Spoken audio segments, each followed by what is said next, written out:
ladies and gentlemen? Welcome to late night episode of the Draftnerds podcast. Apologies to my folks on the East Coast. I know it's late.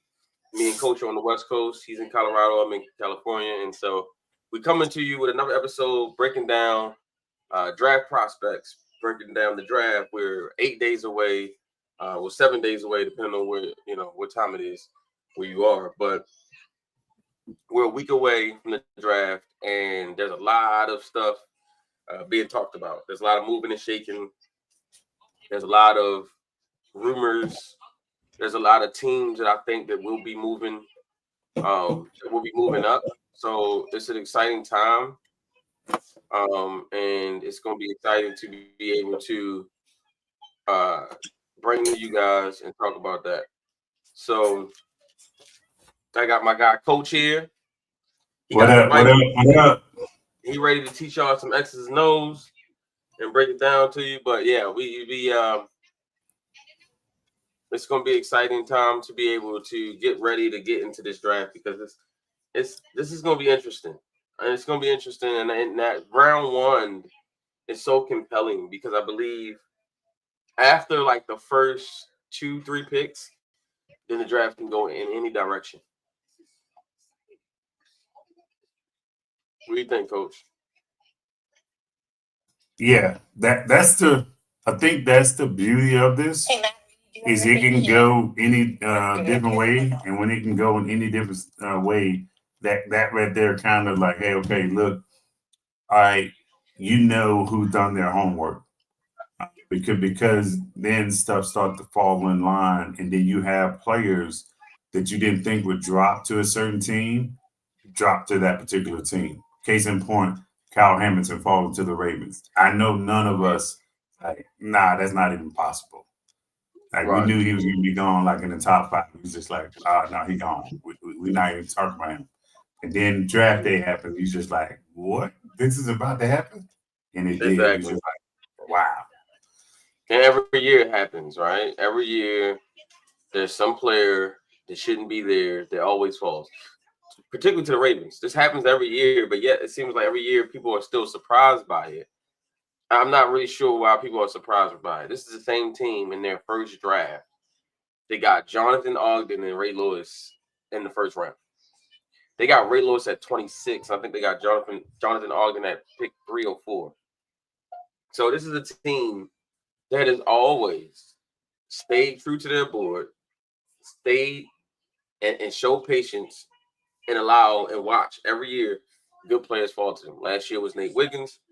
The year before it was who was before Nate? Was it Zay Flowers? And then before Zay Flowers, it was Kyle Hamilton.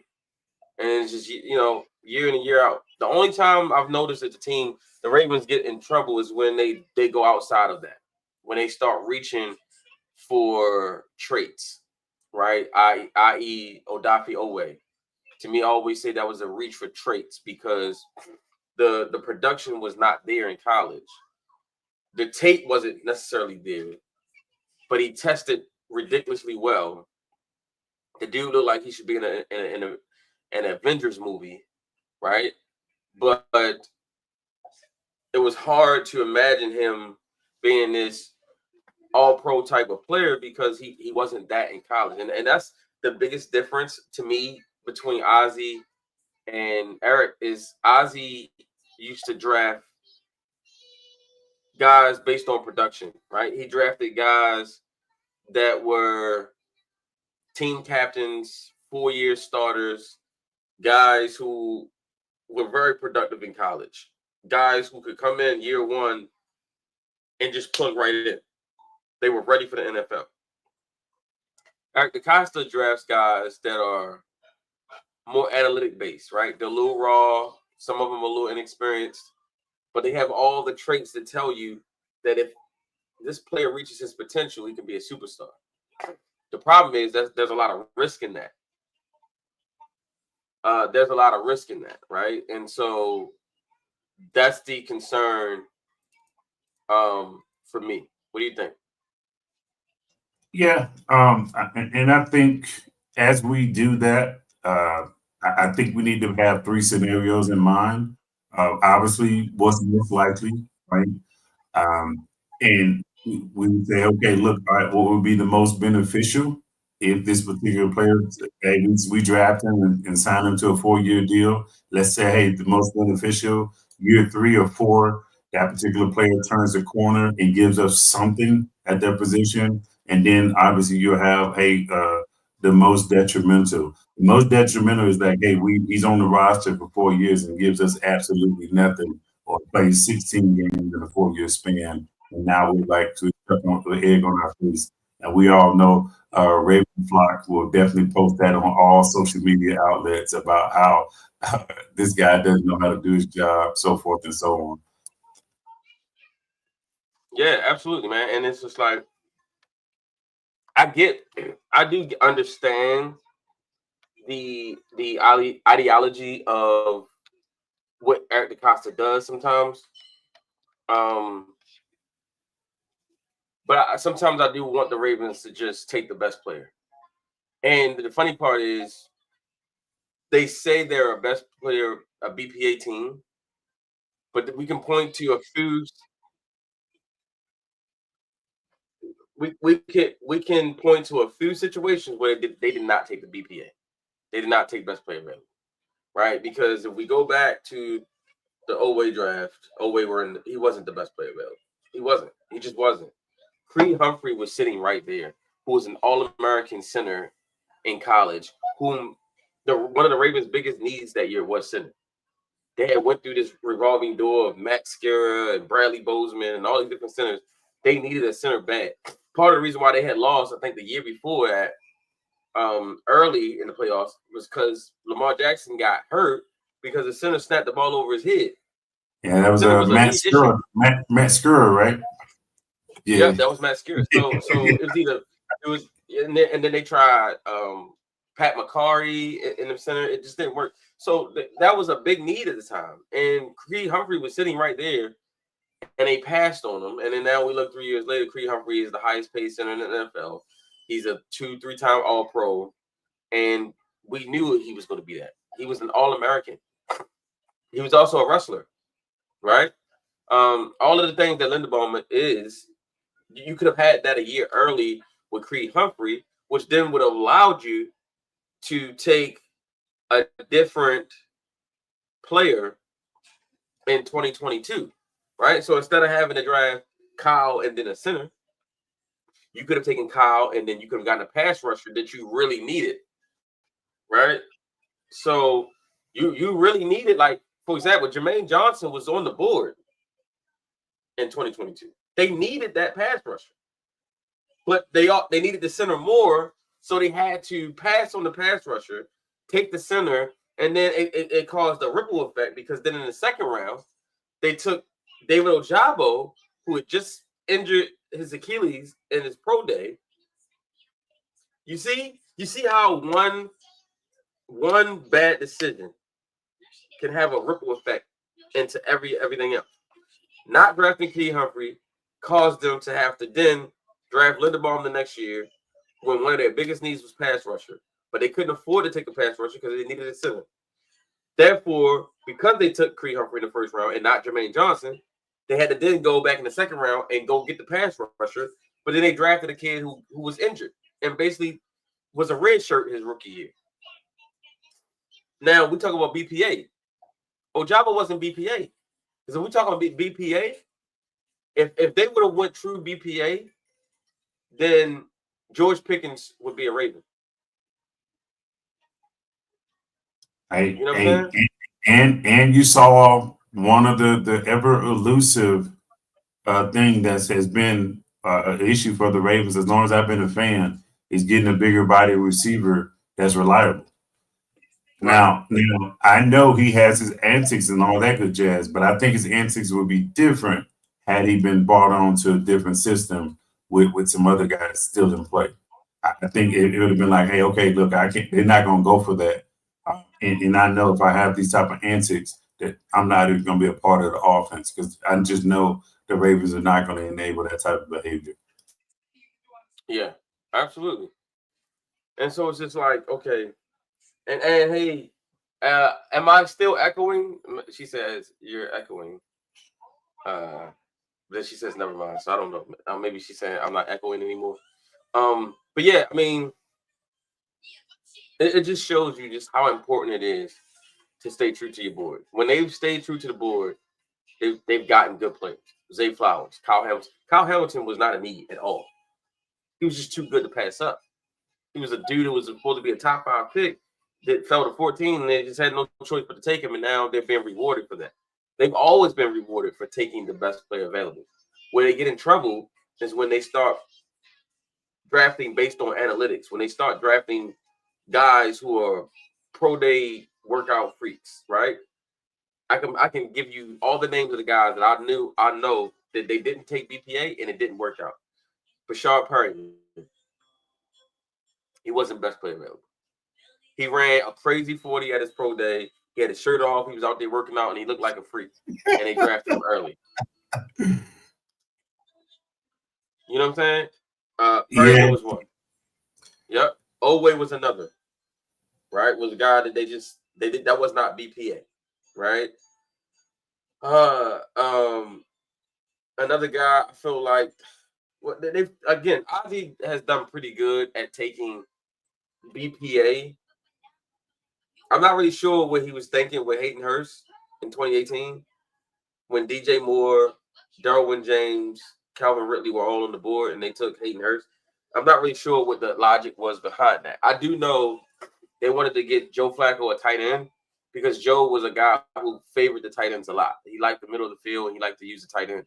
So I think they felt like they wanted to get Joe a tight end. But again, you end up getting Mark in the 3rd round and Mark ends up being a better player. But hindsight is always 20/20, right? You don't know that you don't know when you take Hayden Hurst that you're going to be able to get Mark. And then you also don't know that Mark's going to end up being a better player than Hayden Hurst.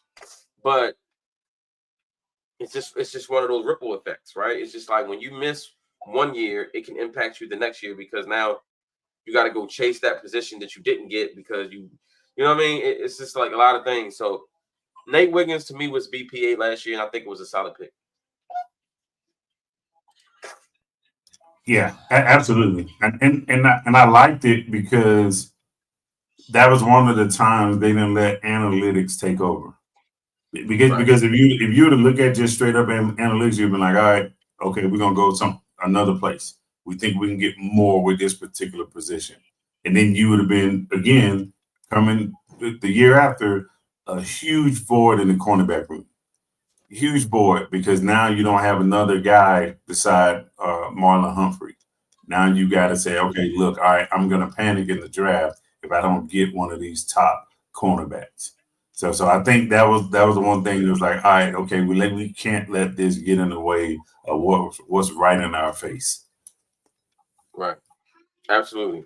So with that being said, let's talk about this year's draft and what could possibly be best player available for the team.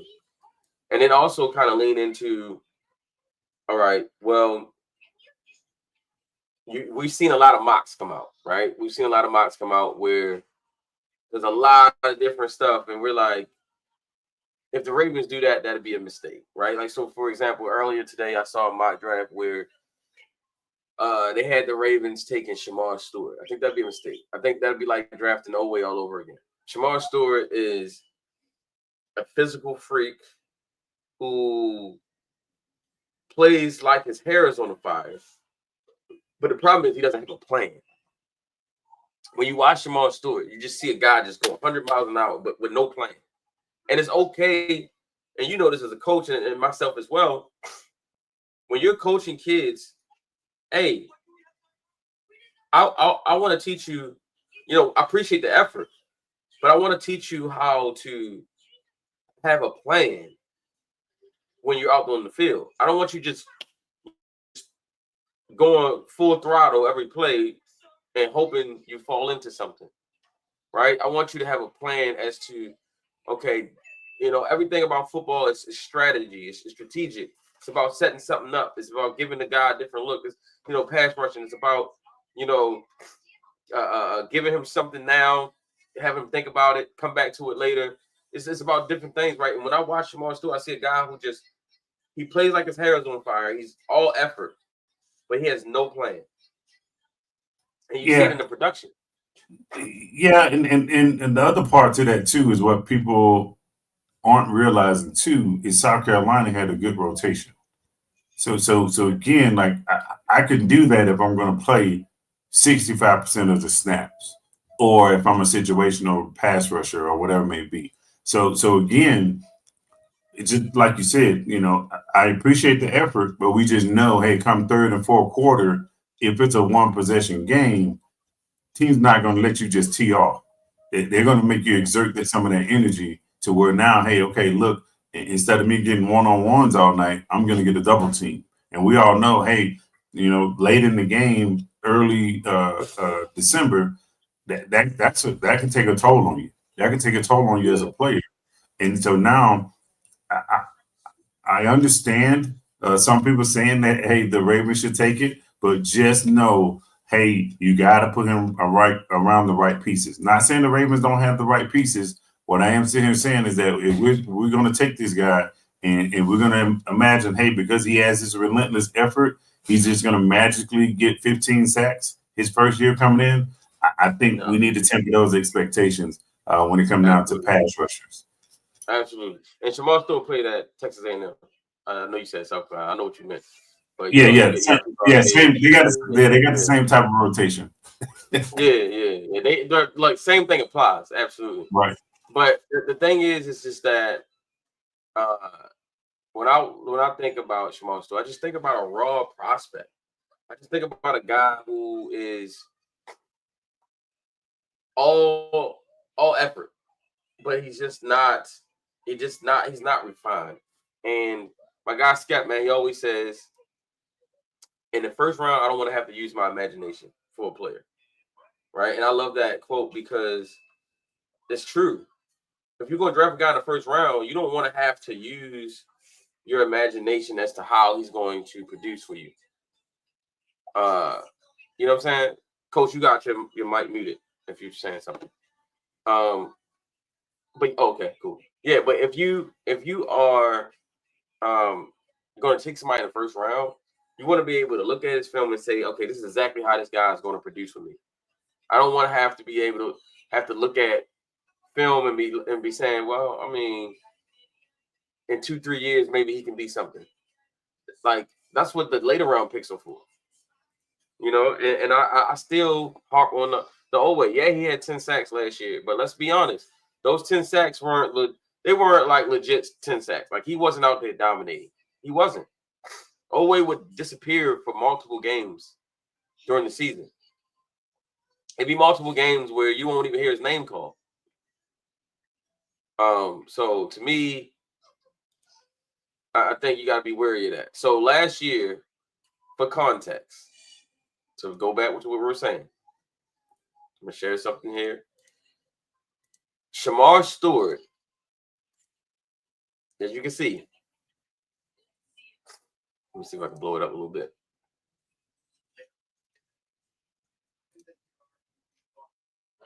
As you can see the screen, last year, Shamar Stewart had 1.5 sacks. 1.5 sacks. All that effort, all that freakish, analytic profile that he has. Big, strong, fast, 6'5", 267 pounds, all that stuff. Runs a 4.59. A sack and a half. If you can't dominate the collegiate level, it is hard for me to imagine you dominating the pro level. When I'm talking about a first round pick. Not saying he shouldn't be drafted. But when you're talking about being one of the top 32, I don't like using my imagination. I don't like, drafting for hope. Because if I get it, it's one thing to draft a guy who was really productive in college, and then he gets to the NFL, it just doesn't work out. You can justify that to your fan base. You can justify that you know, in the media that, hey, man, I mean, the guy was a baller in college. We don't know, you know, what happened, right? But if you draft a guy who wasn't really productive in college and he doesn't pan out and turns out to not be productive in the NFL, it's going to be hard for you to explain that. It's going to be hard for you to justify that you took him in the first round, because the first thing the media is going to say is, well, you knew he didn't have a lot of sacks in college. You knew he wasn't really that productive in college. So what made you take him in the first round? Absolutely. Yeah. And the other thing about this too is like when I take a first round draft pick, like it should be, hey, okay, look, you're gonna give me something, right? And it can't just be, hey, I want to give you all my effort. Because of course everybody's gonna say that. Every first round pick is gonna say, I'm gonna give him everything I got. No, no, no. I need to get something on the stat line to say, okay, look, we are moving in the right direction. I can't have 5, 6 games in a row and it's one tackle. I just can't have that. Right. I agree, Coach. So again, I'm breaking this because there's been some media people, draft people, experts, or whatever, what have you, have mocked Shamar Stewart to the Ravens. I don't think they would go down that road. I just don't think he'd be that high on their board as compared to what else might be there for them. But again, let's go down the rabbit hole of, let's assume this is the pick. You know what we do here at Draft Nerds? We look at the film. Men lie, women lie, film don't. We're going to check out some of Shamar Stewart's all 22.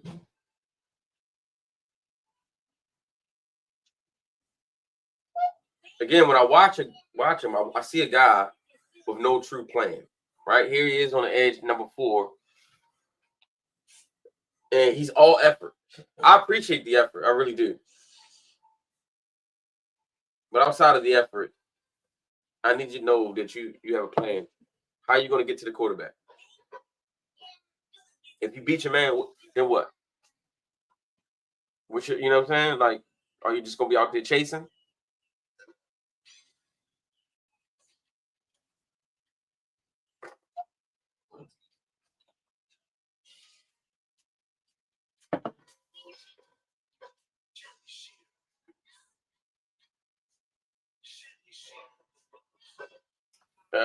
Charles says the guy's a physical freak of nature who has the potential to be a good player, but that is going to take time, and we don't have that. And as a Ravens fan, I think he speaks for everybody with that quote. The quote I love, Brandon, and what you said is that is going to take time, and we don't have that. When you're a team like the Ravens, who are knocking on the door for a Super Bowl, you don't have one thing. You don't have is time to develop a raw first round pick who might not even do anything for you for a couple years. You see how you're just getting washed in the run game, Coach? What's your thoughts? And that's exactly what I'm talking about. Because like if you see like he attacks this tackle, but he gets no movement. None. Like look at him. Look at him. He's just like, all right, okay, you hit where I need you to hit. And all actuality, everybody knows that as the defensive end in that situation, you got to keep your outside arm free. That's like day one stuff back in high school. Right. So I wouldn't want that. Yeah. See, it's easy to fall in love with the highlights, right? But all 22 is going to tell you what he does on a play in and play out basis. And like, watch this. This is him on the edge. Just like he's like a bull in the China shop. Like he just running full speed right into trouble, right? Like sometimes he runs into blocks. Like he runs into being blocked. They chipped him on that one.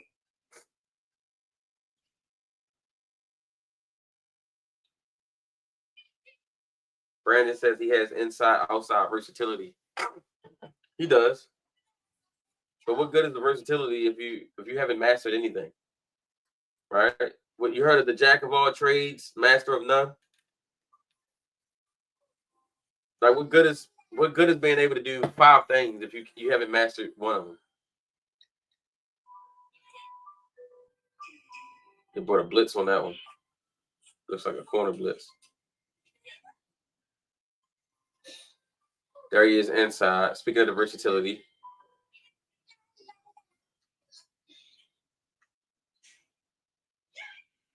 How does he not get that recovery? He's on the edge again. See? You see that, coach? He goes screaming up the field. Yep. And see, this is what I mean by not having a plan. You got to be able to understand what the offense is trying to do. That motion guy tells you something. Why are you diving straight for the quarterback? Teams will take advantage of you if you are a hard-charging, one-way type of player.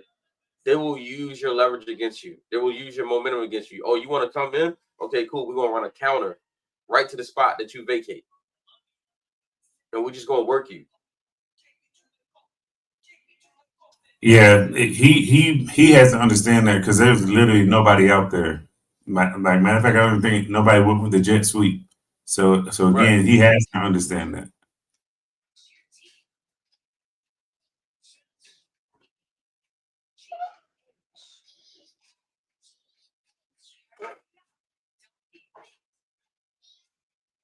I think he has a lot of potential. Don't get me wrong. I do think he has a lot of potential, but he has to, as a first round pick, to me, there's a lot to be desired.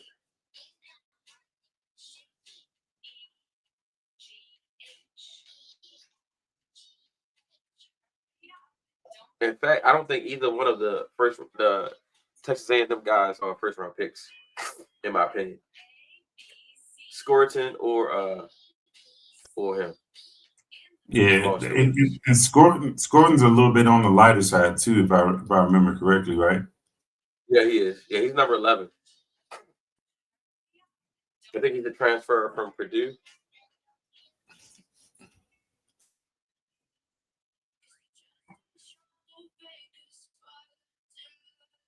I wouldn't take a teammate at 27 either, Brandon. I just don't think. I don't think they present first round talent. I think they have. Well, let me rephrase that. I think they have talent. Like they have really talent, but they're too raw to the point where it's a 50-50 proposition that they turn out to be something, right? I like my numbers to be a little higher. 60-40, 80-20, like 50-50. I mean, it may be less than that, to be honest, because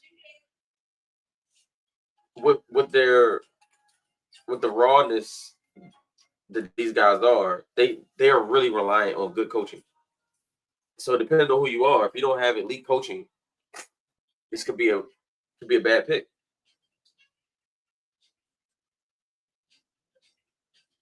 But I like Chuck Smith. I think he's a great coach. Also, how long is Chuck Smith going to be in Baltimore? Right. It's kind of like what we did when we drafted Ojabo. When they drafted Ojabo, they did it on the premise that he would be working with Mike McDonald. Well, guess what? Mike McDonald was gone a year later. Now Ojabo's just still here without the guy who was advocating for him.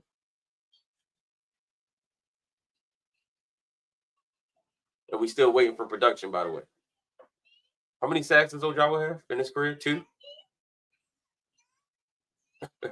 Was he at like 2 sacks? Yeah, I think so. Let me double check. Yeah, I think because he had one like his rookie year when he came and played late in the season against the Bengals. Then I think he had another one, and that was it.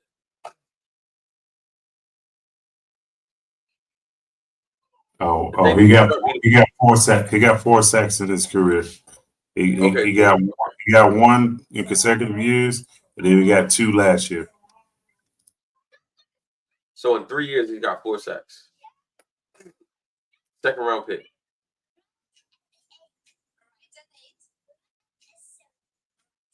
Comes off. He's strong.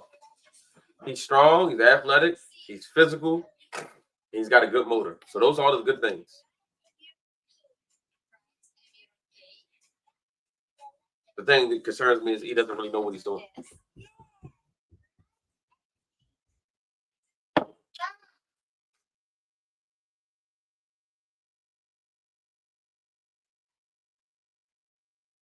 That's a good play.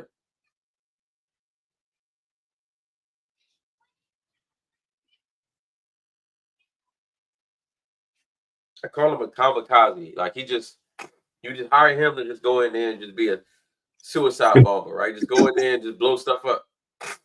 If you're right, you're right. If you're wrong, you're wrong. Watch this play. He just comes in here and blows this play up.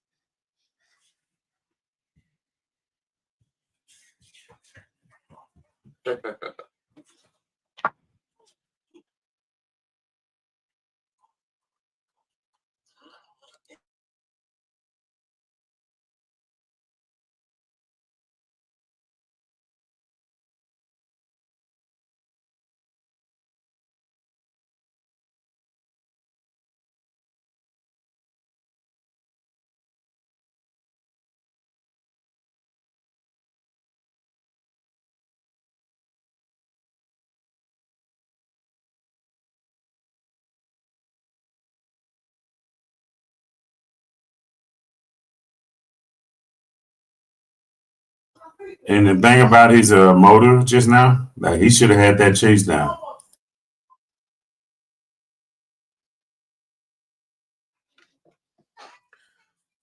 All right, so Brandon's asking me about Michael Williams. So the same reason why I don't like Michael is the same reason why I don't like Stewart. I don't want to say I don't like him. The reason I'm not Michael is raw, very very raw, and he while he might have more production than Stewart, he doesn't have much. Right? He doesn't have much. I think Michael has. Dad, help me.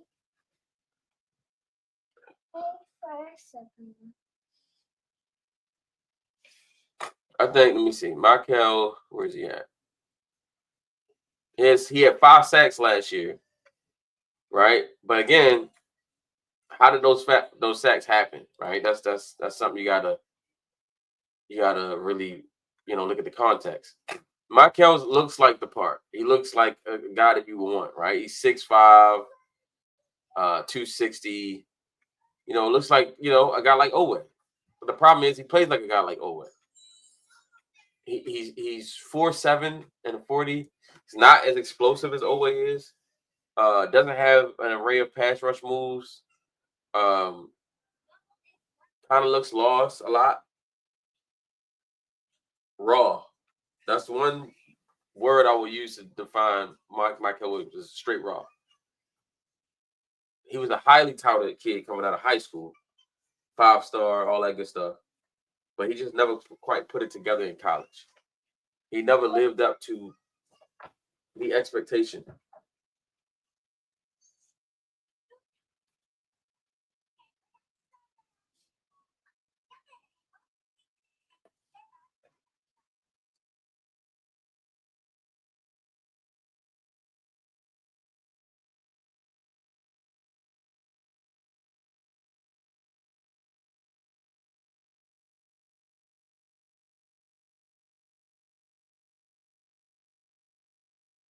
See, Coach, see that's the stuff I like.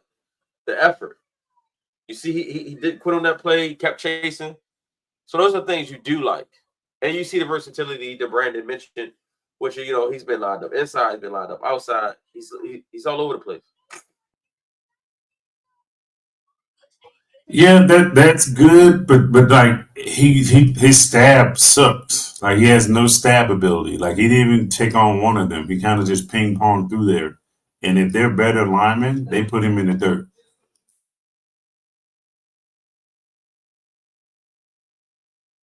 Agreed.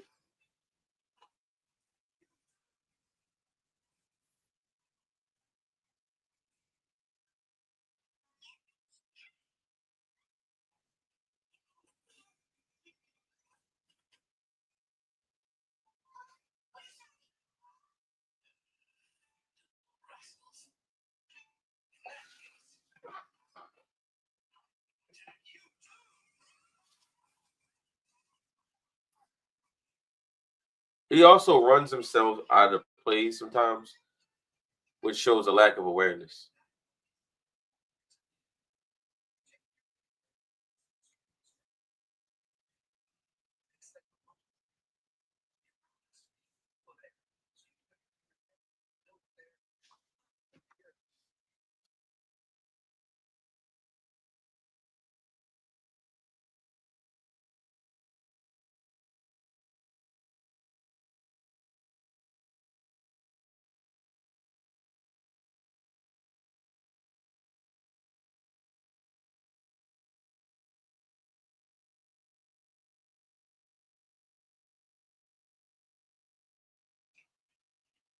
So again, Shamar Store has a lot of potential. You just like to see him be more productive.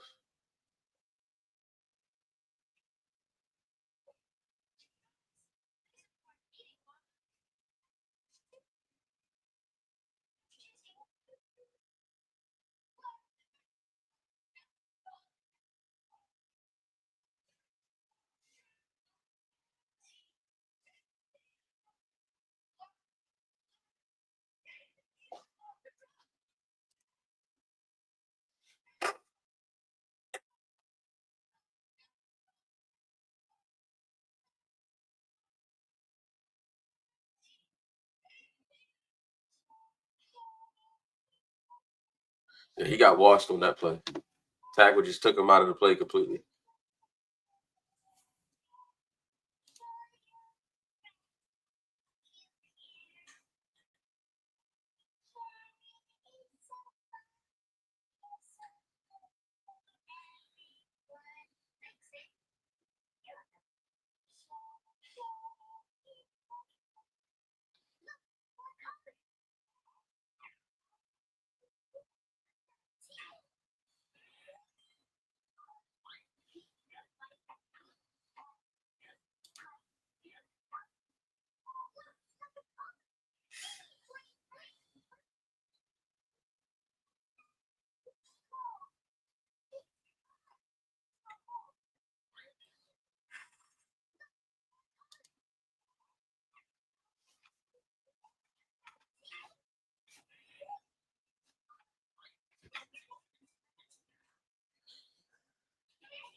So a little bit of Shamar Stewart.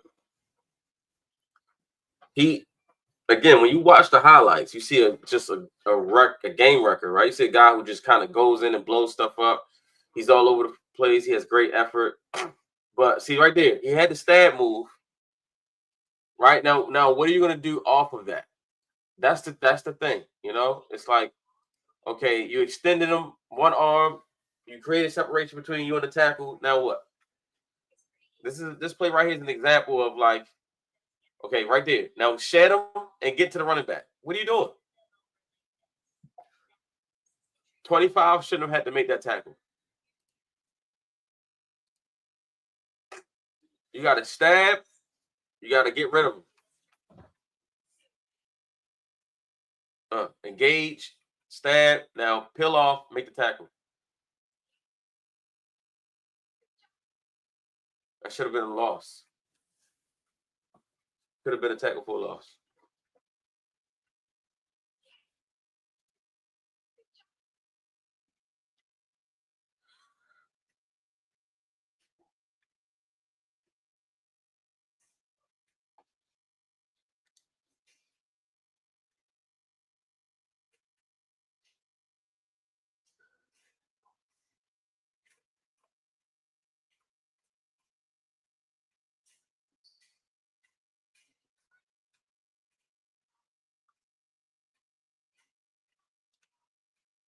Let's check out Michael Williams here.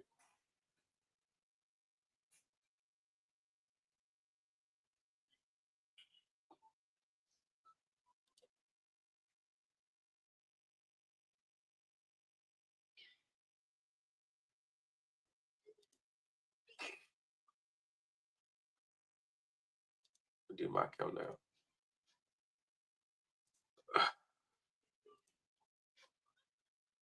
I just want to show people what I'm talking about, right? Like, it's not about hating on the kids. It's about projecting these kids to the next level, and you got to be able to see it.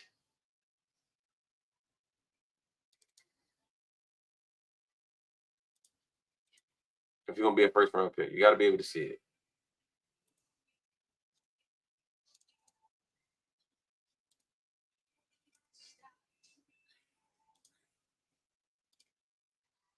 Okay, Michael Williams.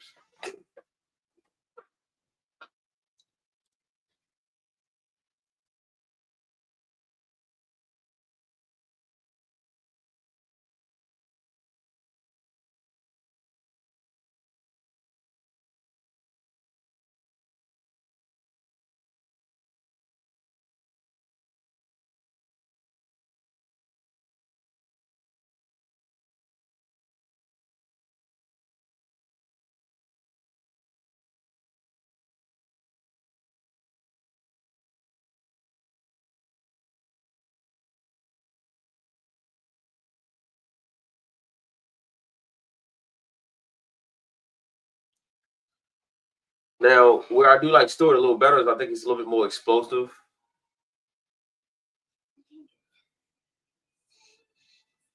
Michael comes off the line a little too slow for me, a little too high. Doesn't have a plan as a rusher. Right there, he jumps off sides. He still misses the tackle, by the way. Here he is. He jumps off sides and still misses the sack.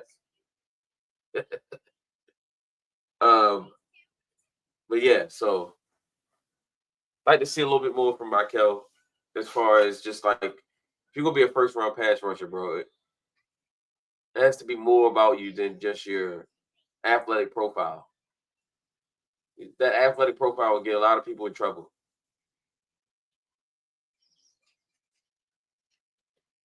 He might.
Yeah, as you can see, like he comes off the line, he doesn't get really much pass rush at all.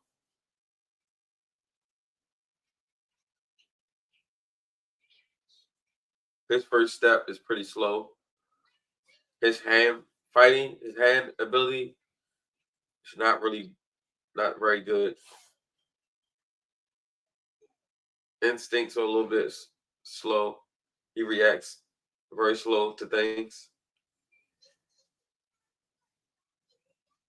But again, he has long arms and he's 6'5" or what have you. But again, don't get fooled by that stuff.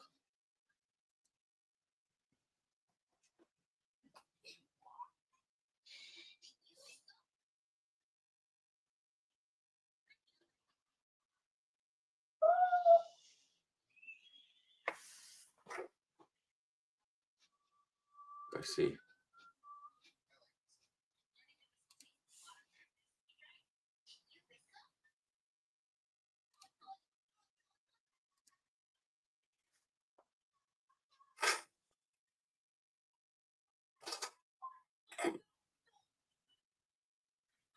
So yeah, I mean, Michael is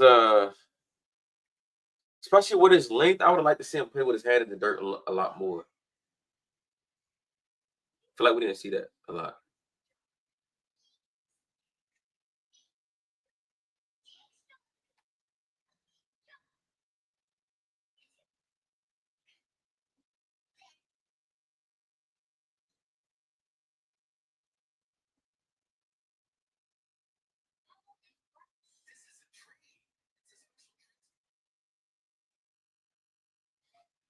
That's two players I love on Georgia though. I love Malachi Starks. I love Jalen Walker, obviously, and I also love Smile Monday, linebacker. He's really good as well.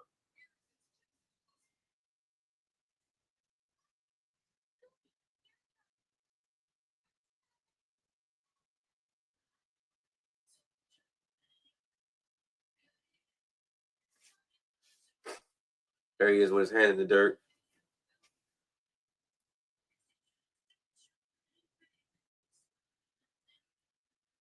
So blitz by Starks.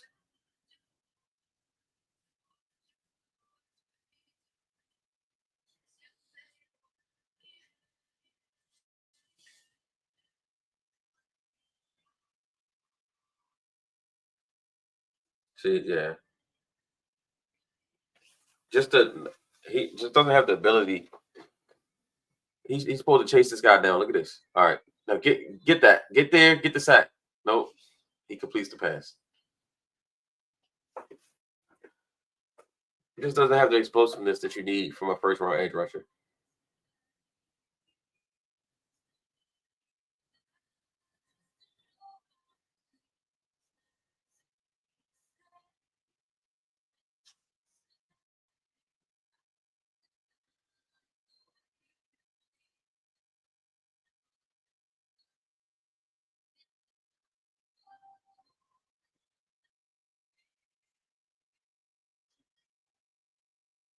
I like Walker. I think he can play both.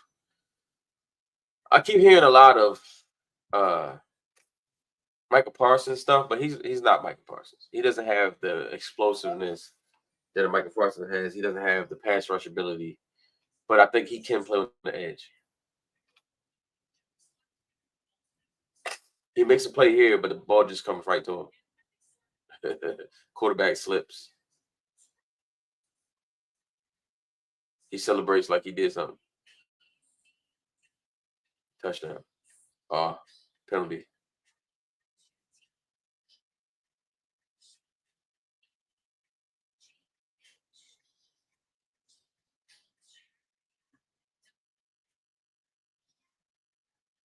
So that's our boy Michael right there.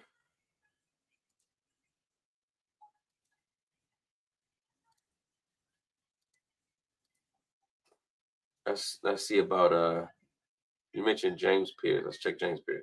I like James Pierce. I really do. My only issue with James Pierce is he doesn't play to his size. He's a big dude who plays small. I don't like that. But if he can get with a good coach that can teach him to use his size, I think he'd be good.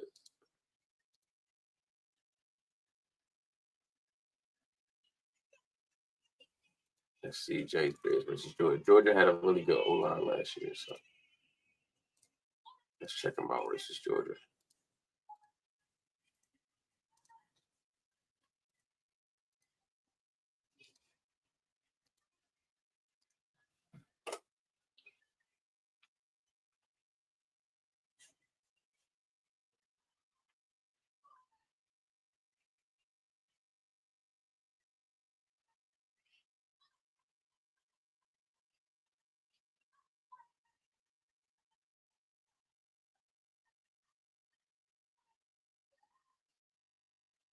Huh. Oh, you should have caught that.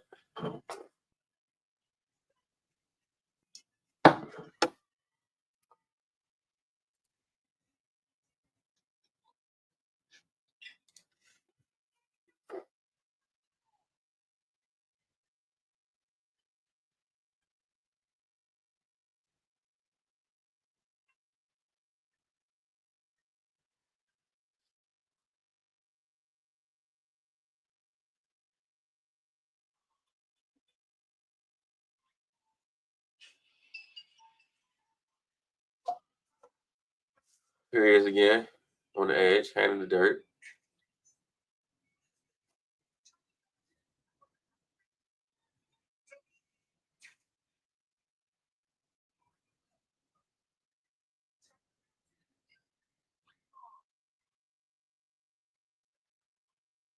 He has again. There's a lot of guys in this draft that have the athletic profile you want. Like I mean, these guys look like they were created in the lab, right? Long arms, height, uh, just physical freaks. But a lot of these guys are super raw or unproductive for whatever reason. Um, James Pierce, what 2 years ago was like he would have been a slam dunk top 15 pick. Now we're talking bottom of the first round because he hasn't been able to be consistent and put it together consistently the way he did 2 years ago.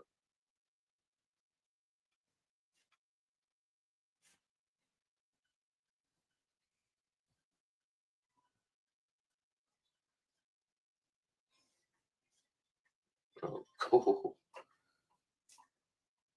Good hand.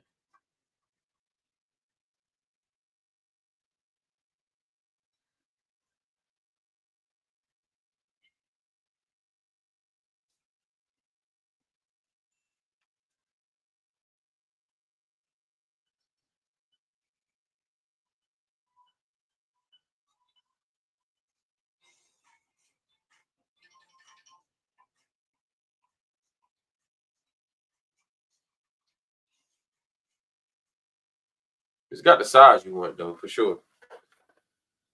He's got some finesse to him, too much for me. I like to see a guy that size be more physical. But he's a good player, for sure.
So I like Pierce. I think he possesses a lot of stuff that you need. Like he has the length, he has the ability to kind of he's a little bit more experienced than the other two. He kind of knows how to set guys up. He's just too finesse. But hopefully that could be something that could be coached. He has to be more physical.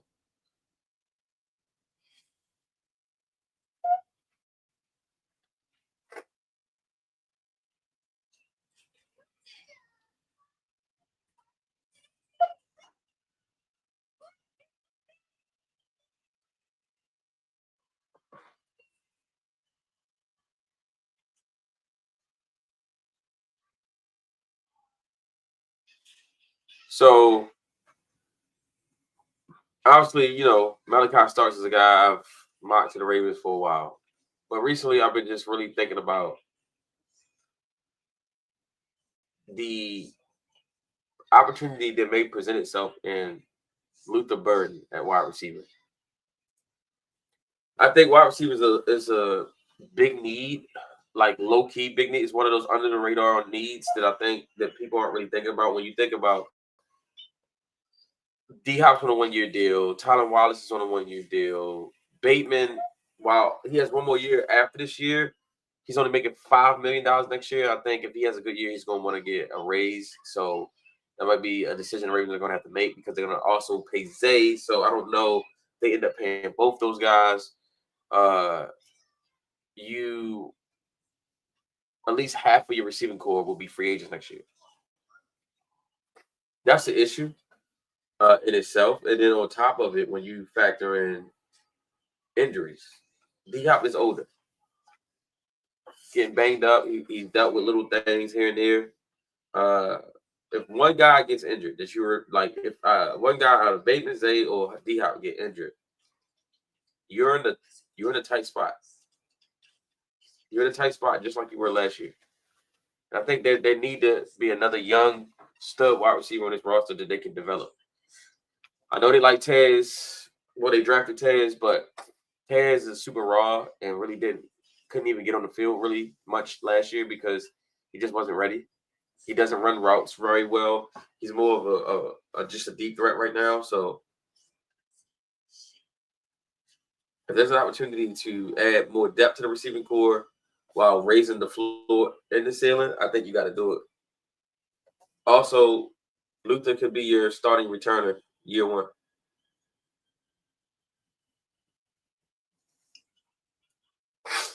I think there's a big gap between Luther Bird and any guy that you can get in later rounds. Yeah, you could get a receiver in the later rounds, but you won't get a guy of the talent level of Luther Bird. People forget though, like a year ago, Luther Bird was considered a top 10 pick. And then all of a sudden, like, I don't know.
Has helped in a leadership standpoint, a big deal.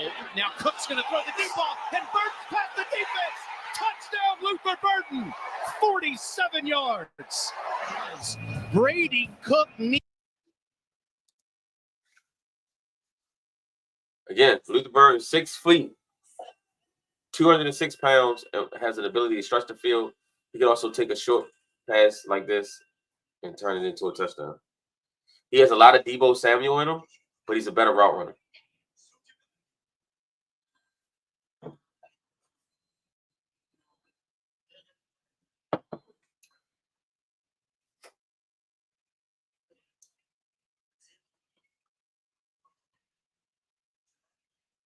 As you can see, he runs a lot of plays that Todd Monken like to run. And he excels at those plays.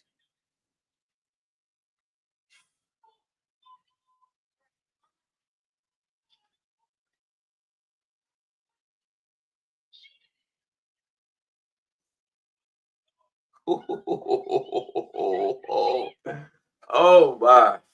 Y'all see that stop and start? That's incredible. That's incredible.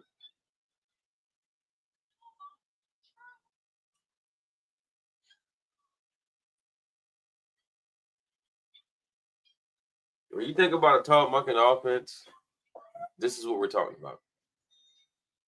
Short passes, quick throws, get the ball out of Lamar's hand and let other guys do all the work, right? Take some pressure off Lamar from having to carry the load.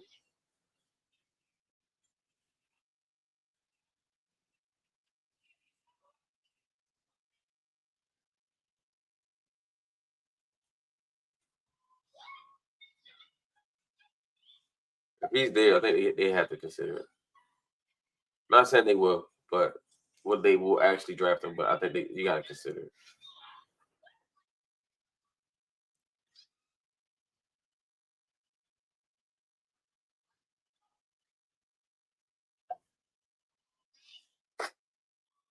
I think Luther can be an X receiver. Again, he's 6 feet, 206 pounds. I think he can play outside, he can play inside. He has the ability to stretch the defense while also kill you in the short underneath stuff. You don't have to be 6'4", 6'5". I mean, Jamar Chase is a 6'4", 6'5". Neither is Justin Jefferson, if I'm not mistaken.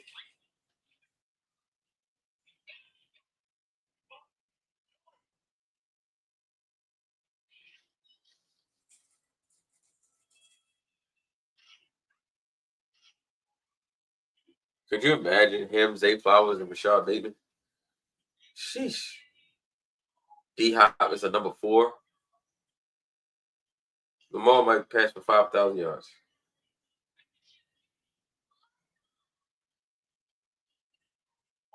I think you want to give the defense something to think about, right? You want another piece to make defenses have to really worry about, okay, how are we going to stop all these guys, right? They got 11 picks, so they got plenty of picks to address every other position that any fan might be concerned about. So if you need an edge rusher, you got 11 picks. You need a guard tackle.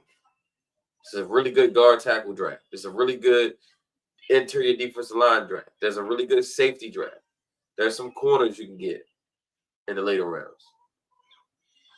But to me, there's a huge gap between Luther Burden and the best receiver that you could take in the second round. And that's a lot of guys I like in the second and third round.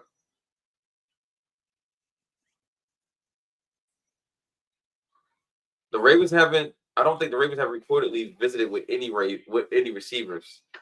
I think they met with some at the combine, but I'm talking about as far as visits, no receivers linked to the Ravens. And that could be by design. EDC said he likes to keep things a low profile. If no receiver visits get out there, then teams would think, oh, Ravens aren't drafting a receiver. We don't have to get ahead of them because they won't take a receiver. And then, boom, we take a receiver.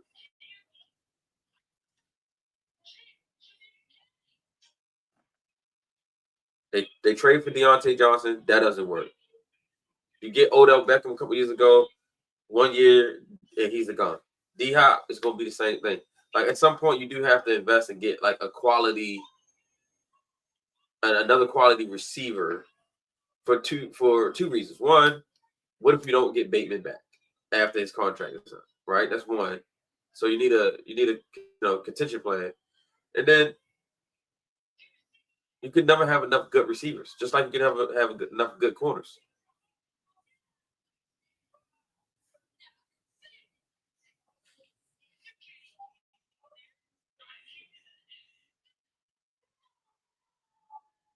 I remember the Pittsburgh Steelers had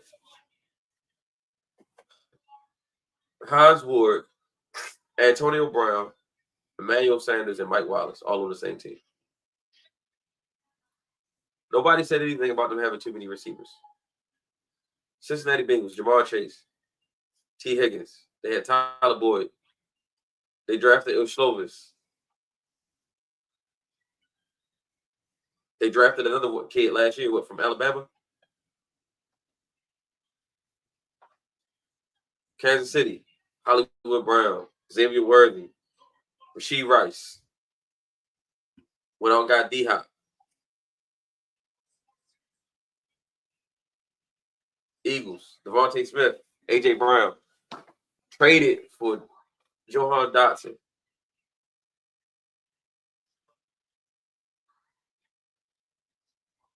Never enough.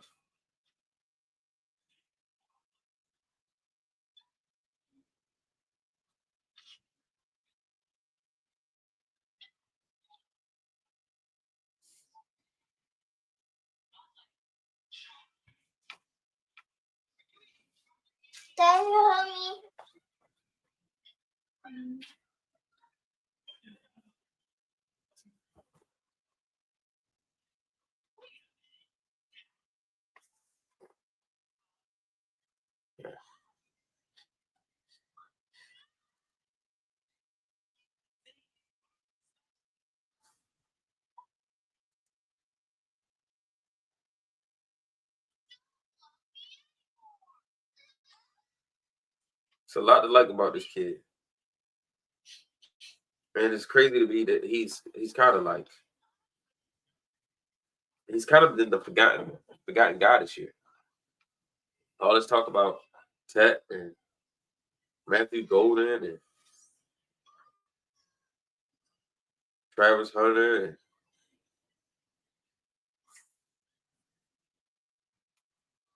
and Emeka Ibuka.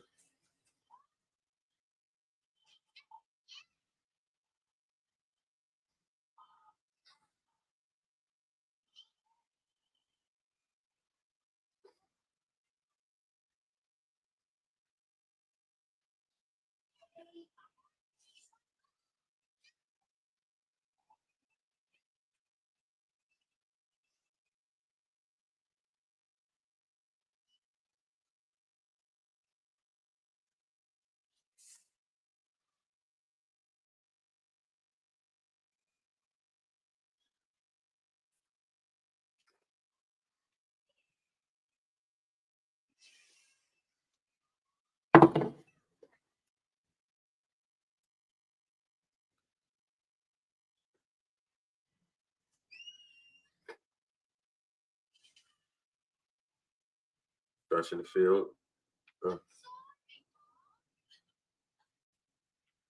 That deep threat ability is something that has to be intriguing to the Ravens as well.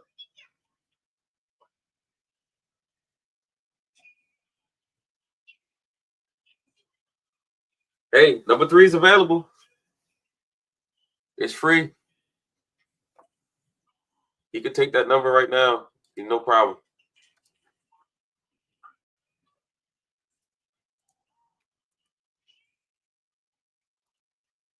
A couple more guys I want to look at before I get out of here.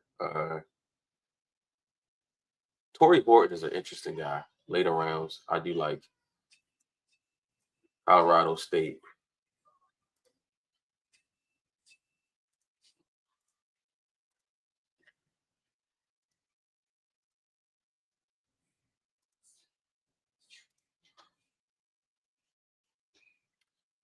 Torrey Horton stands at,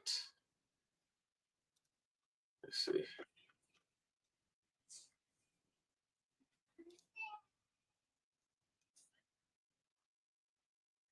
6'3", 6'3", 196. Had a down year last year. 4'4", 140-yard dash. So 6'2" guy.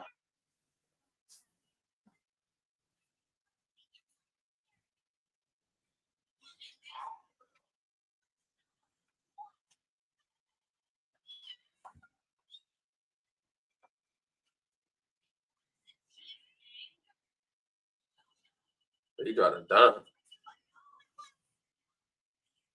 That was a dime he got.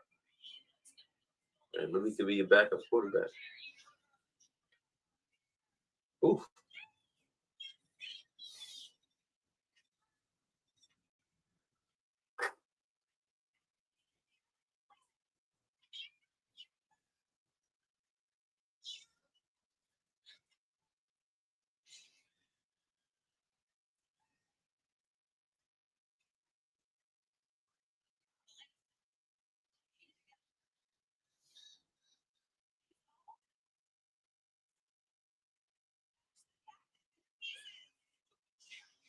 He was out.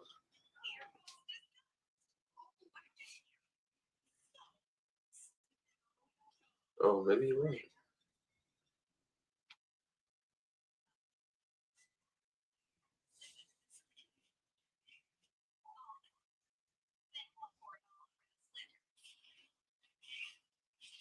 He reminds me a lot of Isaac Bruce. I don't know if you guys remember Isaac Bruce.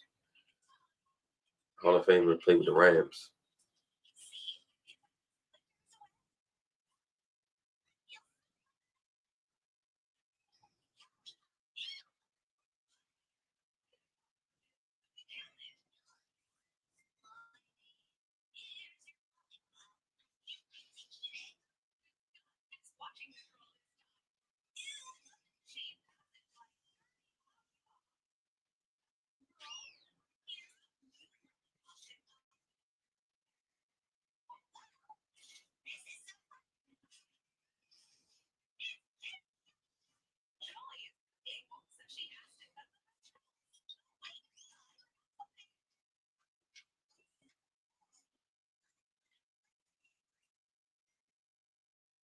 Good catch.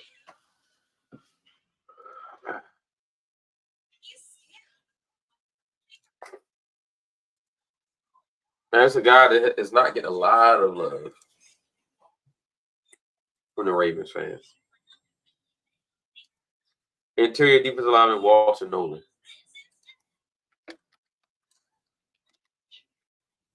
Dog.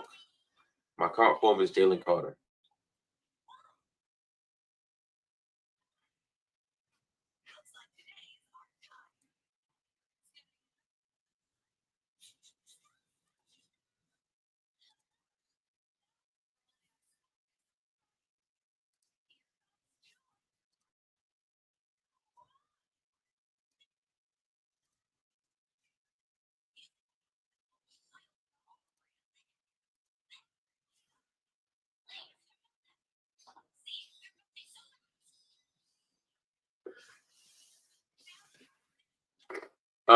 He did. So Travis got hurt early in that game, so I don't think Travis got to really cover him in that game.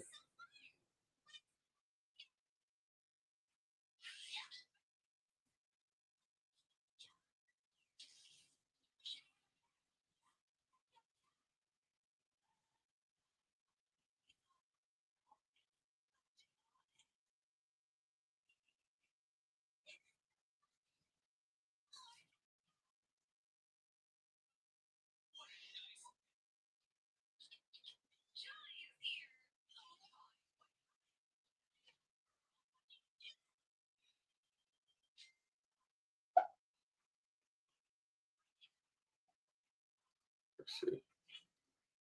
I don't like that one. Let's see.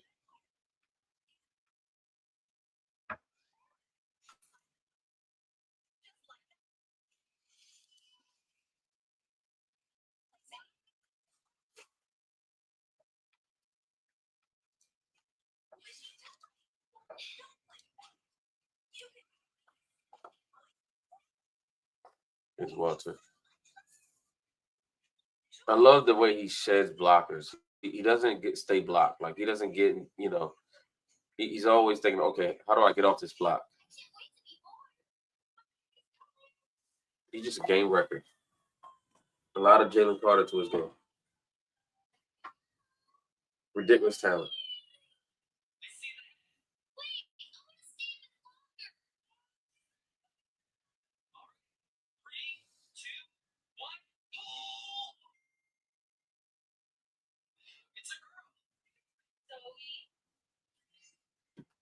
Yeah. What?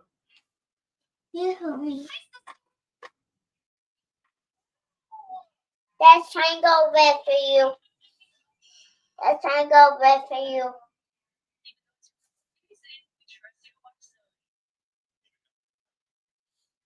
That.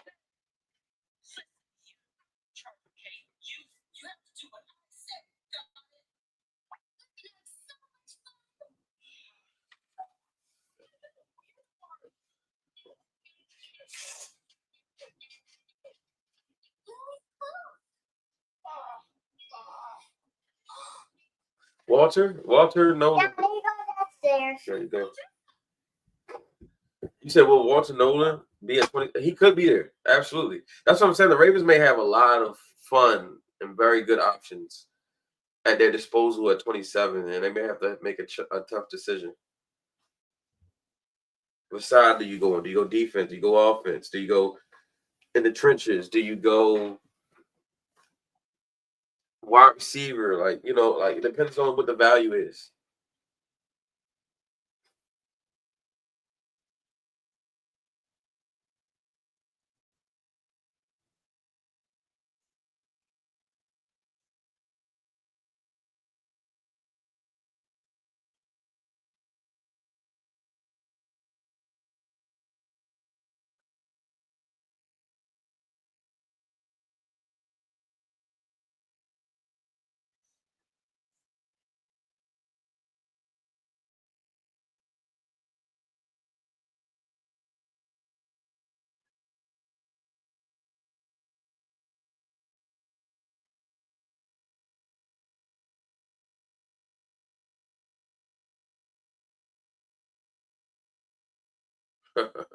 Yeah, I'd be okay with Walter Nolan. Absolutely, I would.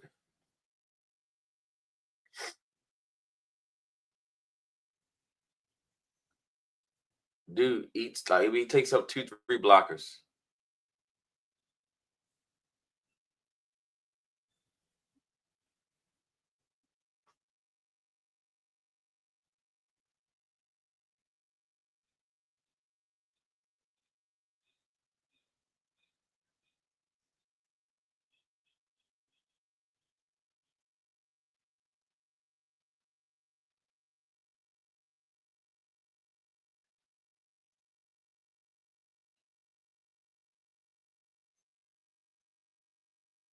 Sheesh. Dude just wrecks. Collapses pockets for a living. That's what he does.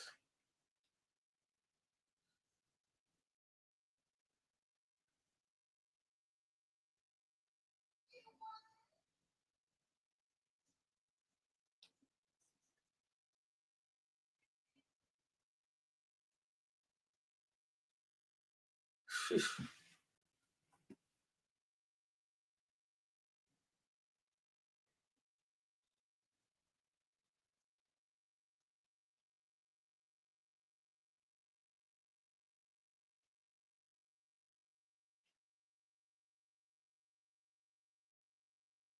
You see a guy who has a rush plan. That's what I love. Like, I want my pass rushers to have a plan. Like, what's your plan? Or are you just out there winging it?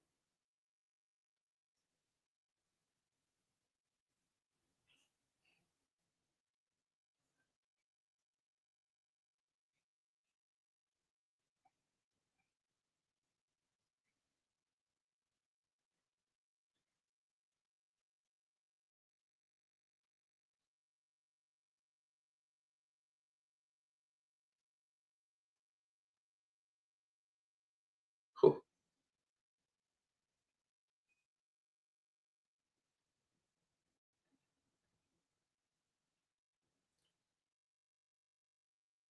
His ability to share blockers is probably second best in this draft behind Mason Graham.